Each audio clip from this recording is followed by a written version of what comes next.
Assalamualaikum warahmatullahi wabarakatuh. Alhamdulillahi wa kafa wa salamun ala ibadihi alladhina astafa amma ba'd. Qabla bidayati muhadaratina fil muhadarah al-ula hawla as-sawt wal lughah, hayya bina nabda bi qiraatil Fatihah. Asallahu an yu'tiya lana uluman nafi'atan mubarakatan wa asallahu an yusahhila jami'a umurina khasatan umura ta'limina ala hadhihi niyyah wa ala kulli niyyatin salihah wa ala ma nawainahu ala ma nawahu as-salafus salih thumma ila hadratin nabiyil mustafa Muhammadin sallallahu alaihi wasallam wa alihi wa ashabihi al-kiram wa ila silsilati masyayikhina fi ta'limina wa ta'allumina wa nafa'ana bihim wa bi'ulumihim fid dharain amin. Al-Fatihah.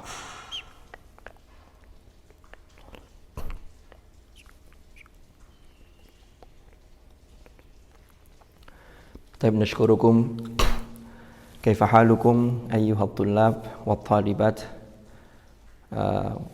إن شاء الله هذه الفرصة سنبحث حول الصوت واللغة. هذه هي المحاضرة الأولى أو المادة الأولى لدرس علم الأصوات. طيب para mahasiswa rahimakumullah, pada hari ini kita akan melaksanakan pembelajaran yaitu berbicara mengenai as-saut wal lughah, yaitu bunyi dan bahasa. Sebelum kita lanjutkan apa saja yang ada dalam materi-materi ini atau dalam bab ini, maka yang pertama yang harus kita fahami, ma huwa as-saut wa ma hiya al-lughah. Hadza syai'un muhim. Yang pertama, kita tahu materi kita ilmul aswat. Ini adalah materi yang sangat penting. Sebelum saya masuk ke sana, saya ingin menggambarkan satu piramida bahasa yang oleh para linguis ini dikatakan menjadi penting. Yang pertama, kedua, dan ketiga. Yang pertama, yang dasar, itu adalah tentang as-saut. Ini adalah struktur mikro dari linguistik itu sendiri. Jadi kalau kita bicara linguistik, bicara tentang bahasa dan ilmu bahasa, maka tidak lepas dari tiga hal ini. Yang pertama yaitu as-saut atau yang disebut dengan al-mustawa as-sauti. Lalu yang kedua, ini struktur atau bunyah. Bangunan sebuah bahasa secara mikro ini disebut dengan struktur. Yang kedua, meaning atau makna. Yang pertama, jadi tiga hal ini harus selalu ada dalam ketika kita berbahasa. Kita gagal di salah satunya, maka akan memunculkan kegagalan pemahaman bagi mustami, bagi orang yang mendengar kata-kata kita. Yang pertama adalah as-saut. Bahasa adalah as-saut. Makanya Ibnu Jinni itu memberikan definisi bahasa adalah saut aswatun yu'abbiru biha kullu qaumin an aghradihim. Karena memang yang paling mendasar itu adalah bahasa secara oral, secara lisan. Maka di sini ilmu yang mempelajarinya disebut dengan ilmul aswat.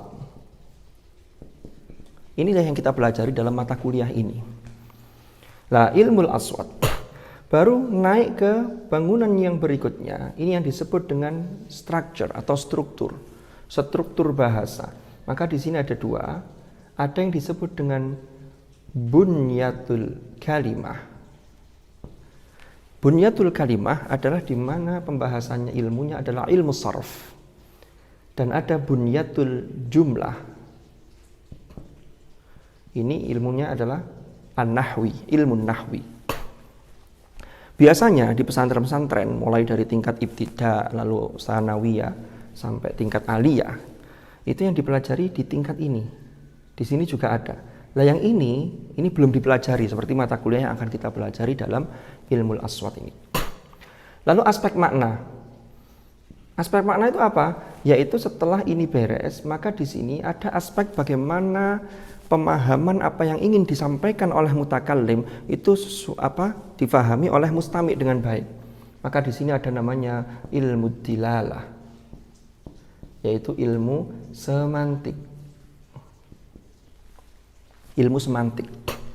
Dan lebih lanjut lagi, bukan hanya berhenti di ilmu tilala, tetapi ada ilmu balaghah yang di dalamnya ada ilmu bayan. Lalu ada ilmu ma'ani, ada ilmu badi'. Ini nanti kalian pelajari dalam mata kuliah yang sudah tersebar di jurusan BSA ini. Oke. Jadi ini namanya piramida bahasa atau yang disebut dengan struktur mikro dari linguistik. Sehingga ilmu aswat ini menempati posisi yang sangat penting untuk kita fahami. Ayyuhat talabah. Baik, sekarang kita masuk ke materi kita yaitu as-saut wal lughah. Yang pertama, mafhumus saut. Apa itu definisi bunyi itu apa? Ma huwa saut? Mafhumus saut? Mada? Baik. Ada dua pendapat yang sebagaimana ada dalam buku ini. Yang pertama adalah mewakili generasi klasik atau al-qudama, jadi linguis klasik.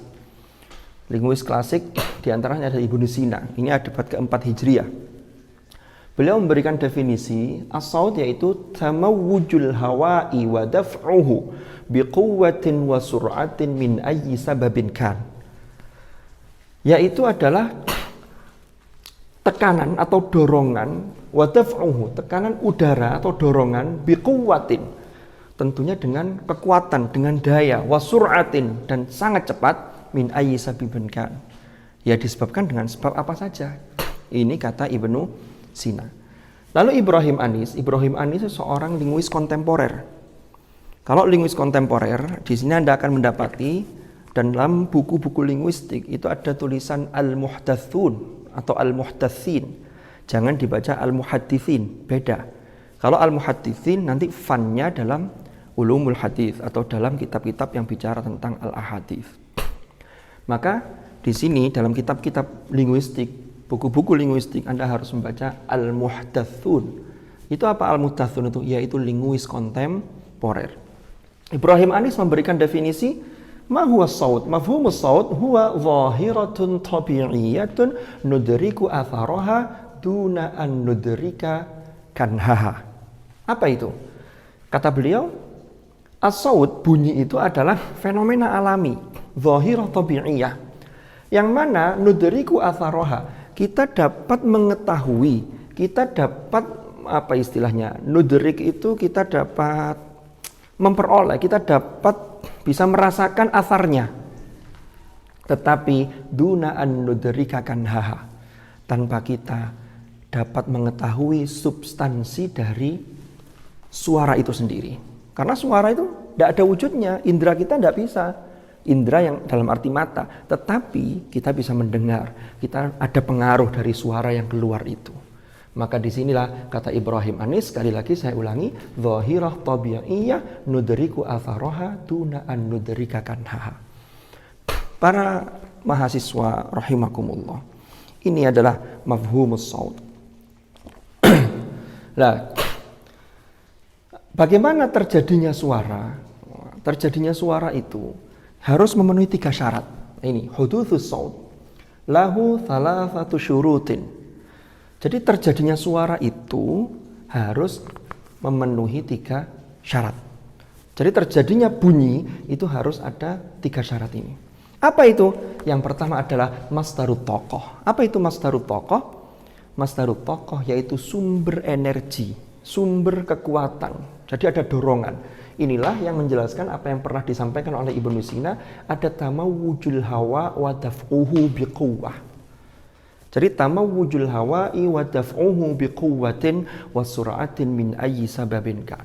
Maka adalah masdarut tokoh. Nanti kita kasih contoh. Yang kedua, jismun muhtazzun au mutadabdib. Apa itu? Benda yang bergetar. Jadi ada getaran sebuah benda. Yang ketiga, hujratur ronin. Apa itu hujratur ronin? Ruang resonansi. Jadi ruang resonansi. Maka 3 syarat ini harus ada untuk terwujudnya as-saut, bunyi atau suara ini. Nah, sekarang kita beri penjelasan. Jadi benda atau sesuatu atau bunyi itu berasal dari sesuatu yang asalnya jauh berdekatan atau yang asalnya dekat berjauhan. Kita ambil contoh. Tangan saya, 2 ini, kanan dan kiri, Ini asalnya berjauhan. Ketika saya dekatkan, ada masdarut tokoh, dari dalam diri saya ada tekanan, ada dorongan yang kuat. Ya. Lalu benda ini nempel berdekatan, maka ketika ini terjadi jismun muhtazun.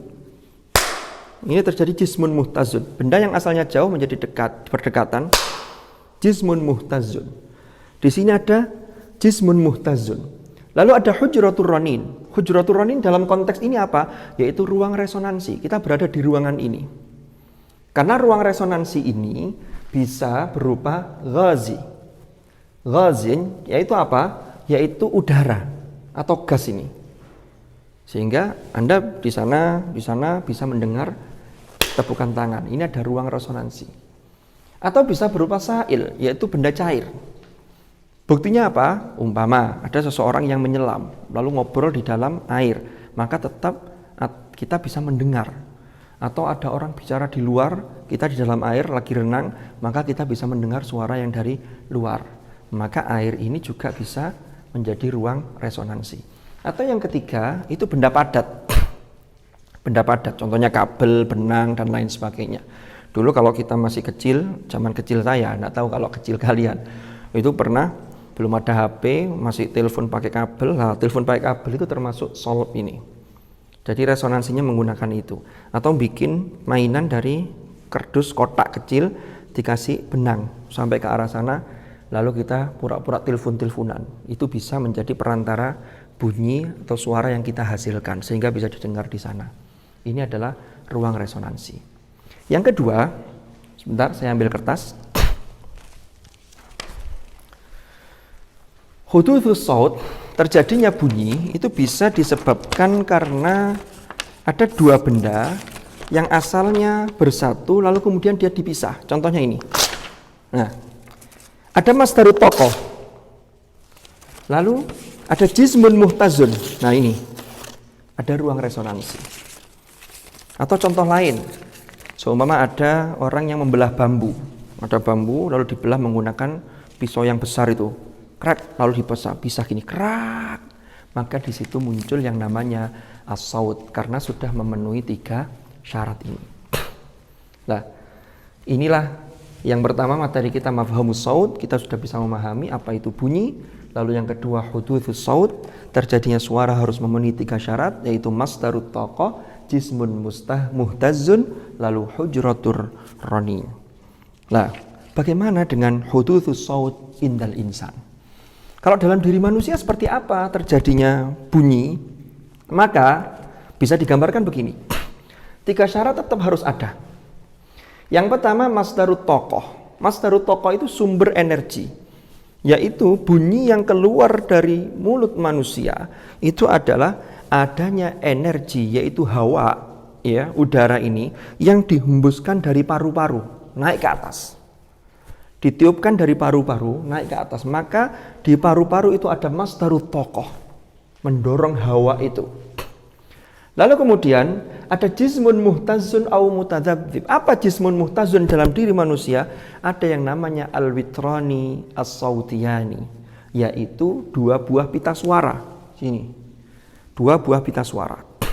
Setelah udara itu terdorong dari bawah naik, dia akan melewati pita suara. Ketika melewati pita suara, maka pita suara ini akan bergetar. Nanti ada kondisi-kondisi pita suara yang nanti akan kita bahas dalam jihazun nutqi wa a'dha'uhu serta dalam wasful aswat al-arabiyyah. Nah, kondisi pita suara getar. Setelah pita suara getar, maka dia naik ke atas, masuk ke hujratur ronin, ruang resonansi. Pertama, resonansi dalam tubuh manusia itu sendiri, dan ketika suara sudah keluar, maka dia akan ada dalam resonansi yang ada di luar ini, di udara ini. Apa itu? Yang pertama, di dalam manusia, diri manusia atau tubuh manusia, resonansi ada yang namanya al-hanjarah. Jadi al-hanjarah itu apa? Kerongkongan. Jadi ketika udara melewati, dihembuskan dari paru-paru, sebelum melewati al-witrani as-sautiyani, 2 pita suara tadi, dia melewati yang namanya al-hanjarah. Ini termasuk ruang resonansi. Lalu setelah melewati jismun muhtazunnya muncul, maka udara yang lewat itu akan melewati ruang resonansi yang disebut at-tajwif al-halqi, yaitu rongga tenggorokan. Lalu ada at-tajwif al-fami, dia akan melewati rongga mulut.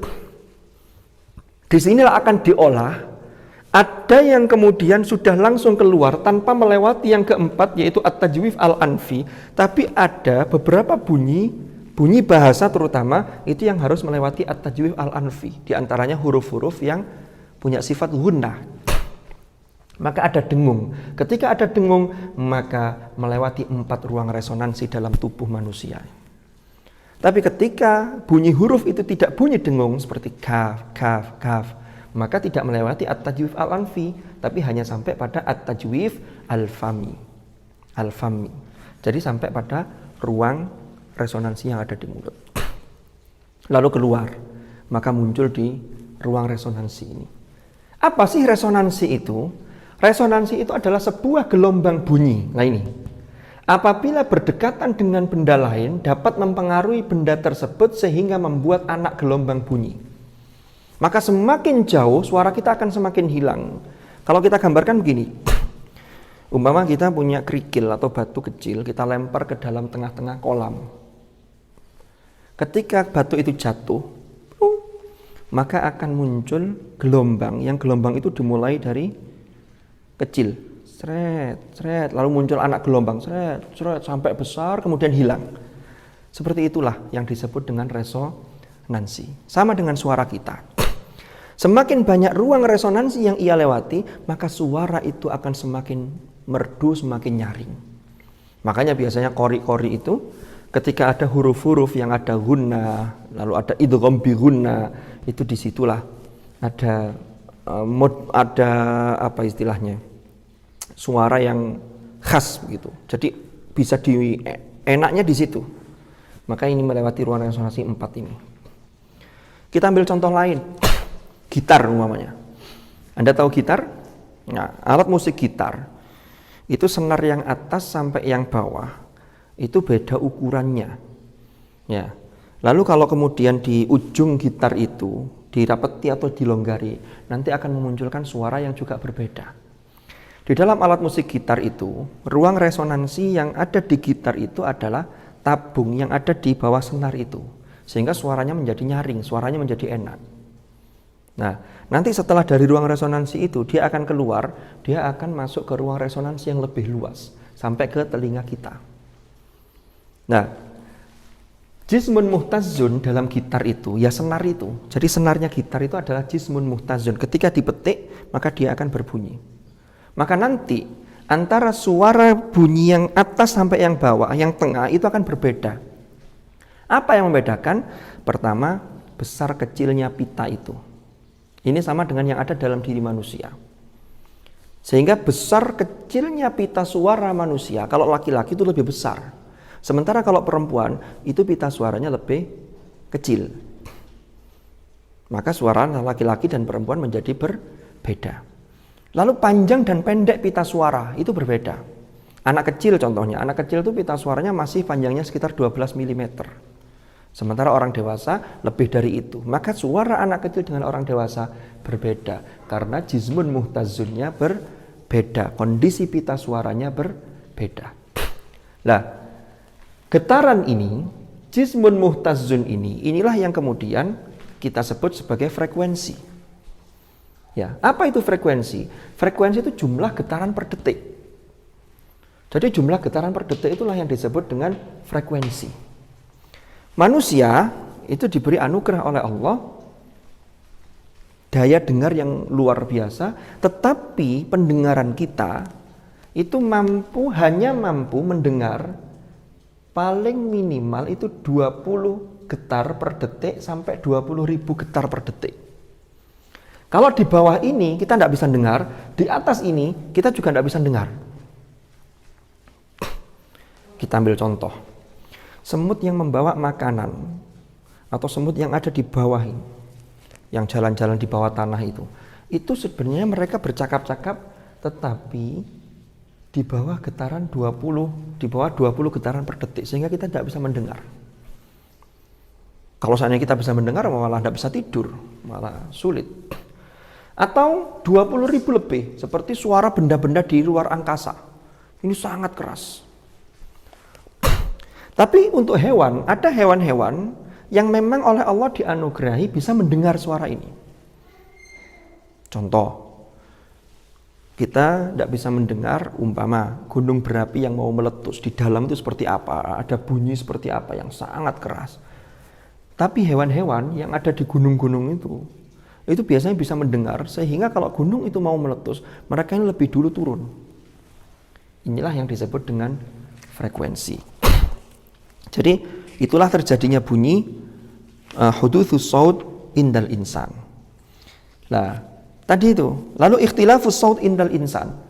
Berbeda suara antara satu manusia, satu orang dengan yang lain, ini sebabnya apa? Tadi sudah kita jelaskan sekilas di sini. Untuk lebih jelasnya bisa dibaca di halaman 15. Al-aswat allati yantiqu bihal insanu takhtalifu fima bainaha darajatan wa tabaqatan wa yarji'u dhalika ila ma ladaihim minal qudrah ala dhabti tabaqatis saut allati takhtalifu min syakhsin li akhar. Dalam penjelasan buku ini dijelaskan bahwa kenapa kok bisa berbeda suara orang satu orang dengan orang yang lain? Ternyata rahasianya adalah kemampuan seseorang untuk mengontrol tabaqah as-saut di dalam dirinya. Kapan pita suara itu harus at-tawattur? Jadi di sini ada lanjutannya. Hadhil qudrah tumkinul insana min dhabti darajati ihtizazil witraini sautiyaini an tariqi ziyadatin aw taqlilit tawatturi fihima. Yaitu bagaimana seseorang itu mampu untuk mengontrol kapan jismun muhtazun, yaitu pita suara itu menegang, kapan agak longgar, dan seterusnya. Seperti tadi itu, senar gitar tadi itu. Sehingga bisa jadi antara suara A, B, C akan berbeda satu sama lain. Apalagi suara orang-orang yang memang bisa qari atau qiraah bitaghanni itu bisa mengontrol itu. Maka itu butuh latihan. Nah, latihan itu memang ada orang yang memang tidak punya bakat, tapi kemudian dilatih dia bisa. Tapi ada yang memang punya bakat. Lah bakat inilah yang pengaruh yang luar biasa yang disebut dengan tata'athar bihalatin tashrihiyatin. Jadi itu terpengaruh oleh halah tasyrihiyah. Apa halah tasyrihiyah itu? Yaitu kondisi anatomi masing-masing orang. Ya, ini terkait dengan ikhtilafus saut indal insan. Lalu kemudian kita lanjutkan as-saut wal lughah. Tadi kita sudah bicara tentang as-saut. Sekarang kaitannya dengan bunyi dan bahasa. Kan tadi bunyi masih secara umum. Sekarang terkait dengan bunyi dan bahasa. Kalau bunyi tadi sudah kita jelaskan ini. Kalau bahasa, banyak para pakar yang sudah mendefinisikan mahiyal lughah. Kalian sudah belajar dalam mata kuliah al-madkhal ila ilmil lughah dan lain sebagainya. Nanti akan kita perdalam juga dalam mata kuliah fiqhul lughah. Maka yang paling masyhur, yang paling terkenal dan definisi yang jami' sekaligus makni itu adalah penjelasan dari Ibnu Jinni. Kata beliau, al-lughah aswatun yu'abbiru biha kullu qaumin an aghradihim. Jadi bahasa itu adalah aswat. Bahasa itu adalah bunyi, tentunya bunyi bahasa. Yu'abbiru biha kullu qaumin an aghradihim. Yang mana setiap kaum, setiap orang dalam kaum itu, tiap masyarakat itu bisa mengungkapkan karepnya, bisa mengungkapkan aghradnya, kehendaknya dengan menggunakan aswat itu. Kenapa Ibnu Jinni memberikan definisi bahasa itu dengan aswat? Karena kita tahu di dunia ini, di qabilah manapun, di masyarakat manapun, tidak ada satupun yang tidak mengenal bahasa lisan atau oral. Semuanya pasti punya bahasa lisan. Nah, bahasa tulis itu adalah bentuk pengejawantahan atau aplikasi dari bahasa lisan. Maka bahasa tulis disebut dengan sanaiyah atau itu yang kedua. Ya, terkait dengan budaya literasi dan lain sebagainya. Tulis, maka budaya bahasa tulis itu adalah setelah bahasa lisan. Karena apapun yang kita tulis itu sesungguhnya bahasa lisan. Kita nulis WA, nulis pesan melalui WA atau melalui apa begitu, Telegram. Maka sesungguhnya itu adalah bahasa yang kita ucapkan dalam pikiran kita, kemudian kita lafadzkan tetapi tidak berbunyi, tapi langsung kita wujudkan dalam bentuk simbol-simbol tulisan itu. Maka tulisan itu sesungguhnya adalah al-aswat. Nah, maka ini menjadi penting tadi, kembali ke piramida bahasa tadi. Ya, aswat itu penting karena orang salah mengungkapkan ini akan menjadi salah. Kita ambil contoh dalam bahasa komunikasi. Mungkin banyak di antara kalian yang termasuk yang punya poster. Dulu saya di rumah itu saya belikan poster untuk anak saya itu. Judulnya begini. Tuntunan sholat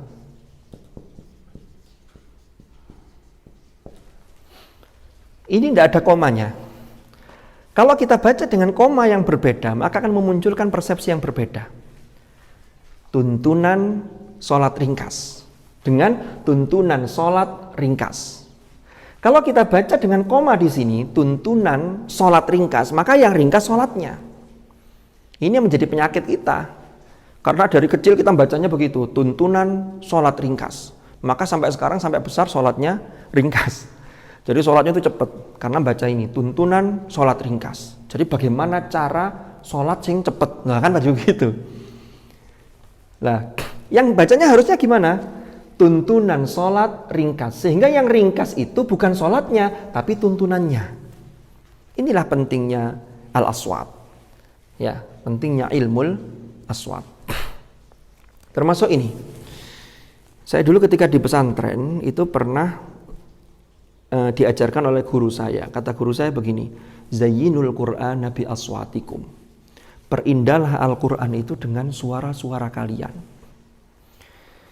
Memang kalau orang baca Quran, apalagi bisa murattal yang mujawwad, lalu bisa qiraah yang pitagoni, mengerti tentang nagom-nagom, nahawan, ros, bayati dan seterusnya. Itu didengar tuh luar biasa. Masya Allah. Tetapi kalau kemudian ada orang yang suaranya pas-pasan sehingga dia tidak mampu untuk melafadzkan itu, maka zayyinul Qur'ana bi aswatikum ini, saya secara pribadi setelah saya mempelajari ilmu aswat, maka sesungguhnya di sini adalah perindahlah Al-Qur'an itu bi aswatikum. Itu aswat bukan hanya sekedar suara secara zahir, tapi aswat juga secara keilmuan. Kenapa? Karena dalam ilmu aswat juga dipelajari ini. Koma. Lah koma itu nanti dalam kaitan dengan ilmu tajwid itulah yang disebut dengan tentang ahkamul waqf wal ibtida. Jadi hukum-hukum tentang waqaf dan ibtida. Maka kalau orang ngaji waqafnya tepat walaupun suaranya pas-pasan, maka di situ Al-Qur'an tetap indah dan tidak merubah maknanya. Inilah makna yang lebih luas dari sabda Rasulullah, zayyinul Qur'ana bi aswatikum. Maka kalian yang suaranya pas-pasan tidak usah berkecil hati. Sehingga belajar ilmu aswat sekaligus wakaf ibtidaknya dibenerin, ini wakafnya di mana dan seterusnya. Dalam Tuhfatul Thulab yang kalian pelajari di Ma'had kan ada pembagian wakaf itu, termasuk ada wakaf namanya ikhtiyari. Lah yang ikhtiyari nanti ini itu akan jatuh ke paling tidak 4 atau 5 hal. Ada wakaf tam, kafi, hasan sama qabih atau bahkan ada yang akbah. Oke, kita lanjutkan. Atau kita ambil contoh dulu. Jadi contohnya ini kalau contoh bahasa Indonesia. Contoh bahasa Arab ada apa? Ada yaitu mudhiratul madrasah al-jadidah. Ada mudhiratul madrasah al-jadidah. Kalau saya baca di komanya di mudhiratul madrasah al-jadidah, maka yang jadidah itu mudhirahnya. Tapi kalau komanya berbeda, umpama mudhirah al-madrasatil jadidah, maka yang jadidah itu madrasahnya. Atau dalam kata, contohnya dalam bahasa Arab ada kata dhahibah.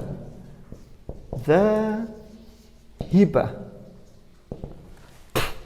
Kalau ini saya baca sambung dhahibah, maka ini maknanya orang perempuan yang bepergian, yang zahib. Kalau ini dhahibah, dhahibah. Apa ini? Yaitu orang yang loman, yang memiliki pemberian. Kan jadi berbeda. Banyak dalam bahasa Arab contohnya. Umpama ada kata-kata lagi yang sangat terkenal, ya salam. Ini kalau diungkapkan dengan nada ke atas, maka ini menunjukkan ketakjuban. Ya salam, ini takjub. Tapi kalau dengan nada merendah, ini merendahkan orang lain. Jadi contohnya begini, ya salam, ya salam. Kalau ya salam ini merendah, maka ini merendahkan orang lain sekaligus. Kalau dalam bahasa Jawa itu orang, ya Allah kok cik nemeni, ya salam. Tapi kalau ya salam, maka ini menunjukkan sebuah ketakjuban terhadap sesuatu. Inilah urgensi ilmu aswat yang kita pelajari dalam mata kuliah ini. Oke, sekarang kita lanjutkan. Kalau dalam contoh ayat ada, contohnya nanti ini kita bahas dalam bab mafsol. Jadi aswat nanti ada bab namanya al-mafsol. Mafsol tentang jeda. Contohnya ayat yang sangat familiar. Wa ma ya'lamu ta'wilahu illallah. Waqaf di situ. Itu di surah Ali Imran di halaman pertama di surat Ali Imran itu. Ada di juz 3 itu. Kalau kita waqaf di situ, lalu kemudian ibtidak mulai dari warrasikhuna fil ilmi yaquluna amanna bih, maka akan memiliki persepsi makna yang berbeda dengan ketika disambung. Kalau disambung gimana? Wa ma ya'lamu ta'wilahu illallahu warrasikhuna fil ilmi yaquluna amanna bih. Maka wawu di situ kalau disambung maka menjadi wawu ataf. Kalau kita berhenti dan mulai dari warrasikhun, maka wawunya menjadi wawu istinaf. Yang ini akan berimplikasi terhadap pemaknaan. Inilah pentingnya mempelajari ilmu aswat. Kemudian yang terakhir dalam pembahasan kita kali ini adalah as-sawt al-lughawi, yaitu bunyi bahasa. Pertanyaan mendasarnya adalah hal kullu sautin yantiqu bihil insanu yumkinu an yuqala innahu lughah la bitakid. Apakah setiap bunyi, setiap suara yang diucapkan oleh manusia itu bisa dikatakan sebagai bahasa? Maka jawabannya tidak, bitakid, secara pasti ya enggak. Karena kita tahu, pertama, Ibnu Jinni saja ketika memberikan definisi ada sebuah pembatas yang di sana dikatakan aswatun yu'abbir. Nah ini, biha. Apa itu yu'abbir? Untuk menyampaikan. Jadi ibarat itu yu'abbiru biha kullu qaumin an aghradihim. Berarti di sini sebuah bahasa itu harus difahami. Karena kalau ada orang yang kemudian mohon maaf tidur lalu mendengkur, maka mendengkur itu disebut bunyi tapi tidak disebut bahasa, maka dia bukan bunyi bahasa. Kalau kita belajar nahwu, di nahwu itu jelas definisi kalam, al-kalamu huwal lafzul murakkab al-mufidu. Nah ini bil wad'i. Al-mufidu dapat memberikan pemahaman, dapat memberikan faedah. Bil wad'i ada unsur kesengajaan untuk mengungkapkan itu. Maka termasuk di sini apa yang keluar dari mulut manusia, maka tidak semuanya disebut bunyi bahasa. Tetapi kalau di situ ada unsur kesengajaan, lalu orang menjadi faham, ada komunikasi dan seterusnya, maka disinilah yang disebut dengan bahasa atau bunyi bahasa. Makanya kembali lagi ke Ibnu Jinni, kata beliau aswatun yu'abbiru biha kullu qaumin an aghradihim ay innamal lugha sautun yu'abbiru an ma'nan. Jadi bahasa itu adalah bunyi yang yu'abbiru an ma'nan, yang dapat mengekspresikan sebuah makna yang ada dalam hati kemudian bisa difahami oleh orang lain. Ya. Ini yang kita pelajari dalam materi kita kali ini. Nanti beberapa pertanyaan mungkin dari dalam materi ini ada yang belum difahami, silakan nanti bisa kita lanjutkan dalam diskusi, dalam tanya jawab di e-learning kita, sekaligus mungkin bisa komentar di channel YouTube ini. Terima kasih, mudah-mudahan manfaat, mudah-mudahan barokah, dan kurang lebih mohon maaf, tentunya pembelajaran daring ini banyak sekali kekurangan, tapi ala kulli hal mudah-mudahan Allah memberikan pemahaman kepada kita, membuka pemahaman kepada kita, dan kita dianugerahi ilmu yang nafi'an mubarakan fid dini wad dunya wal akhirah. Terima kasih, kurang lebihnya mohon maaf. Hadanallah wa iyyakum ajma'in. Al-afwa minkum. Assalamualaikum warahmatullahi wabarakatuh. Kita akhiri dengan doa kafaratul majlis. Bismillahirrahmanirrahim. Subhanakallahumma bihamdik asyhadu an la ilaha illa anta astaghfiruka wa atubu ilaik. Wa sallallahu ala sayyidina Muhammadin walhamdulillahi rabbil alamin.